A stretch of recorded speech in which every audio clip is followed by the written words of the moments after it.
Good afternoon. My name is Jim Conlan, and welcome back to the latest part of our sports show. As you know, in part three of our sports show each week, we feature an international element where we look at a sporting a series or sport throughout the world, and it's a effect on the global game. And this week, we're going to talk about WNBA, and we're delighted to say we have a Hall of Famer basketball analyst. Three times she's been in the Basketball Hall of Fame, but she's going to talk to us about all the topics going on in the WNBA at the moment. Some of the high sort of stories. The wonderfully talented Debbie Antonelli is joining us today. Debbie, pleasure having you. And the growth of the WNBA is growing year by year, and it's very much like its cousin, the NBA. It's very much coming an international game now. Jim, first of all, thank you so much for having me on your show. I should tell you, my maiden name is Mulligan. I have family from County Cork and County Kerry.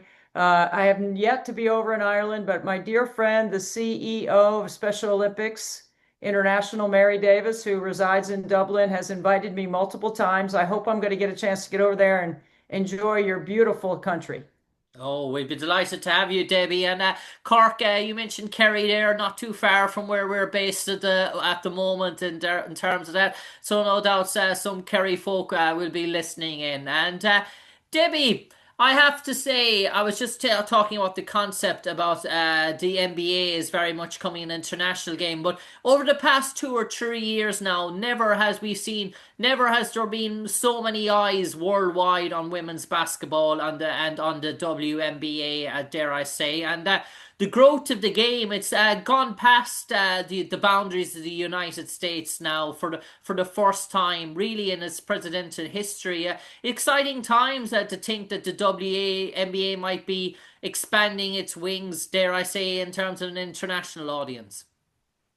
You know what, Jim? I think you're onto something there. I know from the NBA prospects, Adam Silver, the commissioner of that league, has been looking into opportunities overseas. And with the WNBA's recent announcement of this week that they have added three more franchises, Cleveland, Detroit, and Philly, to what will be next year Portland and Toronto. And of course, this year we have the Golden State Valkyries. The league is in an upward trend. All the metrics are trending in the right direction from a ratings, from an attendance, from any way you consume the game. I reference it as very fondly as Clarkonomics, as a greatest disruption in the history of our game has been Caitlin Clark from an economic and business standpoint. Perfect. Debbie, just in terms of the growth of the game, before we get into the topics there as well, we see there in Ireland at the moment, CJ Fulton is trying out for the Minnesota Timberwolves. There's a massive story here in Ireland in terms of the NBA Summer League. But I know there's many Irish girls in collegiate basketball throughout the States in terms of playing with collegiate teams throughout the United States. Do you think there's a possibility in the future that we can see maybe the WNBA selecting players from Ireland, the UK in terms of the draft process, given the rapid rise of international players in collegiate basketball in the United States? Is it a matter of time before we see it? I think it is a matter of time. And you mentioned CJ Fulton. I happen to know his game. I live in Charleston, South Carolina, so I have watched him for the last couple of years at the College of Charleston play the point guard position for who was Pat Kelsey and now Chris Mack. So I'm fond of CJ's game, and yes, I'm glad he's getting a tryout. I do think that eventually there will be opportunities for young men and young women from Ireland to have a chance to play in the NBA and the WNBA, and I look forward to welcoming that day. Yeah. We are very excited about the prospect. All our fingers are crossed for CJ. So the star and the catapult of Caitlin Clark, and when she came into league, an awful lot of eyes watching her in terms of that very successful debut season. And then we maybe thought, well, the rookie class, this year's rookie class, it's great expectations on the predecessors. Surely they're not going to live up to the class of last year, which brought us Angel Reese, Cameron Brink, Caitlin Clark. But Paige Bueckers, what she's doing so far in the Dallas Wings. I mean, dare I say, she's a trailblazer in terms of this year's draft class. She's fully deserving of her number one pick. But what she's doing on for Dallas only in her maiden rookie career, and we're only not even halfway through the WNBA season, and she's putting up staggering numbers night in and night out. Can she really emulate Caitlin Clark's success? Is this the next sort of superstar beyond Caitlin Clark? Have the WA found two gems in their terms of the number one picks in successive seasons? It is a surprise to see how well Paige has done so far in terms of the WNBA. It's not a surprise to me to see how well Paige has performed early in her career. And I think the WNBA is lucky that Caitlin and Paige are more considered equal rivals, I would say, because they play a similar position. They're built in a similar way. They play a similar game. I think that would be really, it's going to be really fun for all of us to watch the two of them continue to help grow the league. You know, we point to Caitlin and I point to her because as I referenced before, Clarkonomics is the greatest disruption in the history of our game. We've never had anybody change the ecosystem the way Caitlin has. And part of it is a culmination of her college days with the NIL and the transfer portal and the things that have changed over here in the States that have allowed players to have some movement, that have allowed them to make some money, to increase their brands or create a brand. And all that is carried over to the WNBA. Those new eyeballs that are paying attention come from the experiences they've had in watching those players. And I do think that between Caitlin Clark and Paige Bueckers and many others that are coming through the pipeline, this league is going to continue to be very prosperous.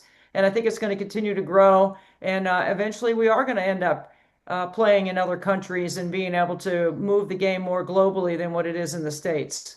And we saw in the first season for the Indiana Fever, it was Caitlin obviously coming in, although she performed wonders. It was a tough season, dare I say, for the Indiana sort of Fever in terms of results wise and making the business in. That's all transformed this season, but we're getting the similar sort of experience at Dallas at the moment. While Paige is doing fantastic individual records herself, maybe the team is after a sort of rebuild is sort of struggling results wise. So is this very much a development season for the Dallas and try and mirror what Indiana have done in their second season?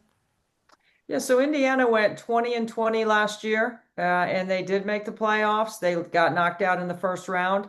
Dallas is a team that would not be right now projected to make the playoffs. That doesn't mean that they can't make a run as we get past the All-Star break. But I do think Paige Bueckers, with her incredible skill set, her savvy for the game, playing alongside Enrique Agumbawale, who's a veteran, experienced player, is going to give them great backcourt play. And when you have good guards, Jim, you have a chance to make a run. I think to me, the game is because the ball is in the guards' hands most, and there's some ball dominant guards in this league that can take over a game.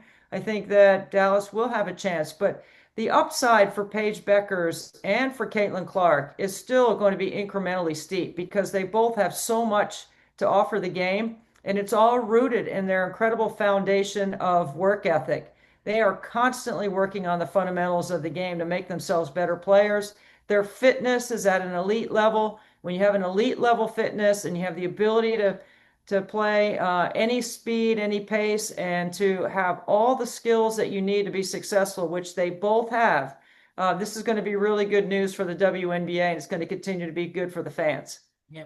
And Debbie, for the last maybe 3 to 4 seasons, when you talk about the WNBA, one team came across everyone's sort of lips in terms of their dominance, in terms of their all-star legendary coach, in terms of Becky Hammond, the aces, and aces with AJ Wilson, aces with Kelsey Plum, aces with that dynamism, their front court. It looked like they had no sort of chinks in their armor, and it looked like they were going on a reign in terms of what the Spurs did in terms of the NBA. It was going to be the Aces in terms of WNBA. And lo and behold, the Liberty came along and sort of filled the void that the Aces had sort of left. And Aces have trying to rediscover their mojo since they've torn up their sort of all-star sort of team. They've rebuilt it, remolded it with sort of different all-stars, but it ain't clicking so far in terms of the Aces. In terms of looking at it, they don't seem to be that formidable force that they once are. There seems to have some chinks in their armor, and you look at see Becky Hammond a press conference now, and post-game press conference. She feels like she has the weight of the world on her shoulders. Yeah. Well, Becky is a Hall of Famer, a Naismith Hall of Famer, and she certainly, having won 2 championships, knows what it takes. A'ja Wilson, a 3-time WNBA MVP, is really rounding into form now. You know, she missed some games with concussion protocol. I think A'ja, when she catches at the elbow and plays through the nail, I really don't think there's anyone that can stop her from making a play, whether it's scoring the basket or getting an and one or getting to the free throw line. She's an incredibly 6'5" gifted athlete that can do just about everything, and her range is getting better outside the 3-point line. I think it's a matter of playing. It's been matchups so far, I think, for Las Vegas. What's interesting about the W is Las Vegas beat Indiana, Indiana beat Minnesota, Minnesota beat New York. New York started the season 9-0. They've got a little bit of a skid. They've had some injuries.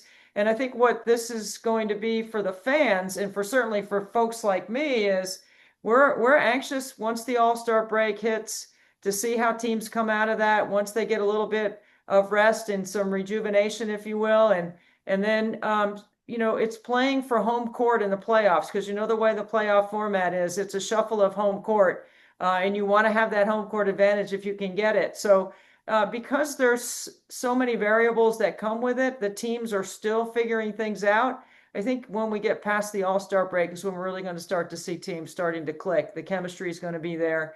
The ball movement will get better. And as you get closer to the playoffs, you see, you know, coaches kind of start to trim things, tweak and change a few things, maybe change a little personnel because there is a trade deadline coming up. But all that is exciting for the W, and it keeps the W in conversation where we've never had the conversations before, quite honestly, Jim. I mean, in our country, it wasn't headline news, and now it is. And we have a lot of great players to thank for that. And because the players play so hard, the product is so good, and the product should be the narrative. And that's the way I see it. Yeah. And Debbie, you mentioned the New York Liberty, and I was following a good lot of their open season games, and they looked like they were sort of coasting in terms of 9-0. They look so dominant when they have their all starting five to pick from with Brianna, with John Creel Jones, with Natasha Cloud, the new addition, lighting up, Sabrina in the backcourt. There doesn't look to see no sort of chink in armor, and they put many teams to the sword, dare I say. Now, you mentioned the sort of little blip with sort of injuries, but when they were sort of fully fit, when they were had their starting five, dare I say, on their court, they looked even stronger than sort of last year, and it almost looked like some games were a bit too easy for them, dare I say. Brianna, Sabrina, and not double digit figures, they were in mid 20s for a good lot of games, and they had 3 or 4 players reaching the 20-point mark. So they look like that they haven't. They look like they're going from strength to strength. There, I say, and I say, if you're Sandy Barella, you must be. I know you mentioned the recent sort of blip, but you must be very pleased so far from what you're seeing in terms of last year. It seems like they're continuing on this sort of wave. There doesn't seem to be any lack of motivation or lack of hunger, dare I say, being shown by the Liberty so far. Not at all. When you have Brianna Stewart, who is contending for MVP every year, I thought through the first 9 games of the season, Sabrina Ionescu should have been considered in the MVP conversation. The biggest addition for them is Natasha Cloud, as you mentioned earlier. It's a different athlete and a different mentality at the point guard position, a little bit better ball pressure, a little bit more downhill driver. And, you know, she can create havoc, blow up ball screen action, can defend the ball 94 feet, and is a really good rebounder at the point guard position. So it gave them a different look. Certainly when Jonquel Jones is healthy and with Brianna Stewart on the floor, those are 2 scoring bigs that can both stretch the floor as well. They can play 5 out. When you have 6'6" and 6'4" that can shoot the three the way they can around the improved mid-range skill set of Sabrina Ionescu, they have all the tools. I would expect them to be one of the teams that is there at the end. And then, Jim, I'd be remiss if we didn't mention on July 1st, the Commissioner's Cup, where Indiana went into Minnesota went on an 18-0 run in the first half to be able to take the lead and really didn't relinquish the lead. When they got into the fourth quarter, Indiana had lost several double-digit fourth quarter leads going into that game, and they held on and they played without Caitlin Clark. So the offseason moves that the Fever made gives them a real opportunity to be in the conversation once again, because I think some people may have let them slip, but I'm not letting them slip. I actually, full transparency, I work for the Fever on their TV package, so I will do 30 Caitlin Clark games this season. And the team is really starting to round into form. And Stephanie White's done a fantastic job as the head coach in her first year with the Fever. Yeah, you mentioned the Fever. It almost looks to me like we always knew Sophie Cunningham and Lexi Hall were good players, but it almost seems like that they themselves in their off season have taken their game to an O level, and they're sort of duo, and they had a sort of tread off the bench in terms of the bench play from the Fever has really sort of picked up. When Lexi Hall comes in for her minutes, if Sophie comes in for their minutes, there seems to be no drop, and they're obviously giving the Fever maybe 7 to 8 options, but while last year it Right. was maybe 2 or 3 primary options that they would go to the whole time. Well, Kelsey Mitchell in the offseason had a chance to be what I would say recruited, through free agency, and she landed back with Indiana. She has been a big focal point of building around her. What I like to say is she's a downhill driver like a running back. She gets her shoulder pads over her thigh pads, and nobody plays the game low to high like Kelsey Mitchell. And then the improved skill set of of Aaliyah Boston, sorry, Aaliyah Boston has become one of the best passing bigs in the league. She can score in the low block. She demands a double team. She has range. She's tremendous IQ in the offensive game, playing in the two-man game with Caitlin Clark. That's really an unstoppable combination so far because Caitlin's such a good passer. But part of being that good passer is that Aaliyah Boston, AB, knows when to roll, where to roll, whether it's a short roll or a long roll. She reads that second level as well as Caitlin, and that has given Indiana quite a 1-2 punch. So that those three players, Boston, Clark, and Mitchell, and then you mentioned Lexi Hall and Sophie Cunningham, and Natasha Howard was the MVP of the Commissioner's Cup game. Lexi and Sophie are perfect complements on the wing. They're both 3 and D players that have versatility that can guard 1 through 4. They play with great energy, and they have really been a boost this year. And Lexi Hall got minutes her rookie year because she played defense, and she's worked her way into a starting role because she plays D, but she also kept working on her three. And right now, she still leads the league in 3-point percentage. So this is a really well put together team by the front office, all around the play of Caitlin Clark, and they're expecting to contend right away. And after the way they played against Minnesota, I would think you'd put them in the conversation for sure. I certainly have them in the conversation. Yeah, and Debbie, we go on to the Chicago Sky now, and I always say, looking at Angel Reese, she's one of the real natural sort of rebounders, almost like Tim Duncan in his esque, a young sort of Tim Duncan, but her footwork around the basket, she moves her feet faster than anyone else. Dare I say, once that ball hits the rim, you just see her footwork left to right. It's just incredible that she can position her body at that speed. In terms of we're talking millimeters a second. But with Camila Cardosa, with Angel Reese, but I always look at Chicago Sky and maybe the backcourt is the issue. And Haley Van Lith was a really good prospect, a really good draft pick. One thought going to Chicago, really good collegiate career. But are you surprised about the amount of minutes she's getting so far, given the Chicago sort of struggles in the season? That a real good rookie, surely Haley should be probably getting more minutes than what she's probably getting so far.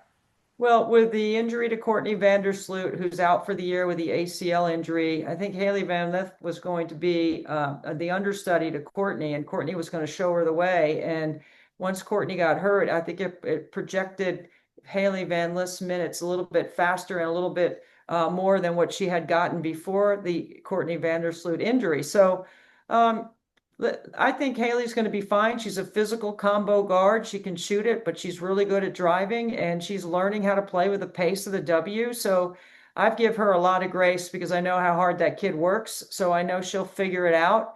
I don't have any doubts about that. And then you're absolutely right about Angel Reese. She is an elite level rebounder. And since the Courtney Vandersloot injury, she's had more ball handling responsibilities, more face up game, more facilitating, getting it off the glass, and really pushing up the floor. So she's added an element to her game. I think she's going to be an incredible WNBA star in this league for a long time because she has a high motor. And you mentioned her footwork. It's the timing of the ball coming off the glass. It's the study of rebounds and caroms on different angles and directions. And it's her ability with Cardoso in the game to be able to crash from the top. Not only position herself on the weak side when she sees a shot come up, but when she can crash from the top, she's reading the basketball off the glass so well. And then, of course, she's 6'3", she's athletic, she's got length, and she doesn't rebound the balls above her head. She rebounds the balls out of her area. So, I mean, she's going to be a long time star in this league, and she has certainly played well since the Courtney Vandersloot injury, which I think everything is like before CV and after CV for me, because that's the way I've seen the Chicago Sky improve. Mm. And I suppose, Debbie, you mentioned about injuries there, and one can remiss about the horrific injury Cameron Brink suffered last year when she sort of went down out of nowhere in terms of that, and all her Olympic dreams are shattered. She was on the 3v3 American basketball team, supposed to be heading to the Olympics. She was making waves the same way as what Angel and Caitlin were doing in their sort of rookie year, and it almost feels like time goes so fast. It almost feels like it's been a year or more too since we've last seen Cameron Brink on the court. That's how fast time moves. But so much has changed in Los Angeles since her injury. Obviously, Kelsey Plum has come in there now, and Kelsey looks revitalized and with a point to prove, a chip on her shoulder. Kelsey Plum seems to have the way she's playing at the moment. But we don't know a timeline in terms of Cameron Brink, and obviously it'll take her time to rediscover her form given the horrific injury she suffered. But it's an exciting prospect, the 1-2 punch maybe of a Kelsey Plum and Cameron Brink working off each other in terms of the pick and roll sort of options in the future. That is to say, touch wood, that Cameron Brink makes a full recovery. We are all waiting and anxiously waiting for Cameron Brink's return. I do not know her timetable. I do know that she's working extremely hard to get back, and I'm sure that LA won't clear her or the doctors won't let her play until she's fully ready. And that's going to be great for the league, and it's going to be great for LA. You know, they're one of those teams that's battling for that bottom part of the playoff push. If they can get Cameron Brink back, that gives them another long 6'5", athletic at the rim protector, scorer in transition. Just a really good basketball player who is a great defender. I think the timeline, as soon as she's ready to go and can go, is definitely going to make a big difference for LA. And I think they have so many veteran players around her, like Plum, like Azurá Stevens. There are some good players there that are going to make a big difference in helping her assimilate quickly into what LA likes to do with their new coach, Lynn Roberts, who's very offensive minded. So let's hope that she can come back soon because the WNBA misses her. Yeah, and Debbie, sort of last question before I finish up. You mentioned about the league expansion and the expansion teams, and the one team that struck my interest was the expansion into Canada in terms of Toronto. And it's a sort of, we know that there's an environment there, and we know the massive success of the Raptors. But I suppose in terms of women's basketball, in terms of Canada, in terms of where ice hockey is so dominant, it's the number one sort of sport in terms of that. I wonder how much they can sort of build a fan base with the tempo in Toronto sort of quickly. Obviously, it's exciting for all the players to play in Canada in terms of league base, but will that expansion take a little bit more time in terms of finding its feet? You know, I believe, Jim, they're going to move that franchise around during the first season and play in different parts of Canada. So they're not going to have just one home court. And I think that is an effort to try to do exactly what you said, to try to grow the sport in Canada. Uh, we're excited about it. I know I'm excited to go up there and call some games and to see what it is. As excited as I was to go to Golden State this year already and see that great fan base. The league is definitely on the uptick. Kathy Engelbert has the biggest economic brain around the league. The latest additions are all tied into NBA franchises, which I think is one strategy to grow the game, is that you have some built-in infrastructure around having expansion with an NBA franchise for the W. So there's some inherent good qualities that come with that. So I'm as anxious as you are to see how Canada turns out. I know Toronto is the Toronto Tempo is what they're going to be called. I hope the tempo is fast, like the rest of the teams in the league, and I hope it's swift moving as well with fans across the country.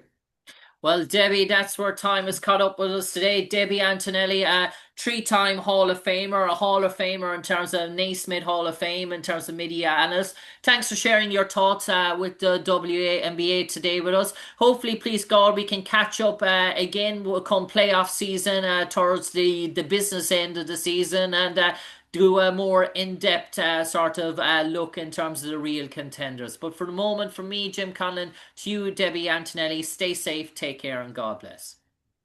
Thank you so much, Jim. I'd love to come back.